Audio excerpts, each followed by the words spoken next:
Power star Pawan Kalyan నటించిన హరిహర వీరమల్లు చిత్రం గురువారం ప్రేక్షకుల ముందుకొచ్చింది.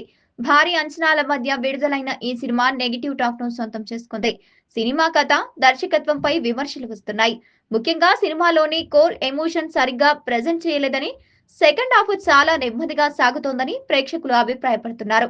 పవన్ కళ్యాణ్ అభిమానులు కూడా కొంతవరకు నిరాశ చెందుతున్నారు. హరిహర వీరమల్లు చిత్రానికి కేవలం నెగిటివ్ టాక్ మాత్రమే కాదు, రాజకీయ ప్రభావం కూడా గట్టిగానే తగిలింది. పవన్ కళ్యాణ్ నటించిన ఈ సినిమాపై అల్లు అర్జున్, ఎన్టీఆర్, మహేష్ బాబు, ప్రభాస్ అభిమానులు సోషల్ మీడియాలో బాయ్కట్ ట్రెండింగ్ చేయడం సినిమా వసూళ్లపై ప్రభావం చూపినట్లు తెలుస్తోంది. వీరమల్లు సినిమా మొదటి రోజు వసూళ్ల విషయంలో పవన్ కళ్యాణ్ అభిమానులకు నిరాశే మిగిల్చింది.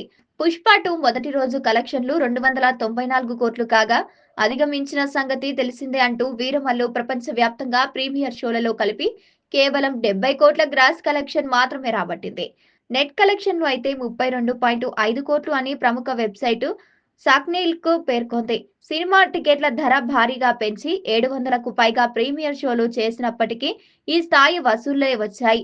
బెనిఫిట్ షోల ద్వారా 12.7 కోట్ల నెట్ రాగా, మొదటి రోజు ప్రపంచవ్యాప్తంగా మొత్తం 32.5 కోట్లు వెబ్ కలెక్షన్లు, నెట్ కలెక్షన్లు మాత్రమే వచ్చాయని సాక్నీల్కు పేర్కొంది. హైదరాబాదు, విజయవాడలో మాత్రమే అత్యధికంగా టికెట్లు అమ్మబడ్డాయి. పుష్ప 2 హిందీ వర్షన్ మొదటి రోజు 72 కోట్ల గ్రాస్ వసూలు చేయగా, ఆ రికార్డును వీరమల్లు తన మొత్తం కలెక్షన్లతో కూడా అద్దలేకపోయింది. దీనికి మొత్తంగా చూస్తే హరిహర వీరమల్లు ఆశించిన స్థాయిలో వసూళ్లు రాబట్టలేకపోయిందని స్పష్టమవుతుంది.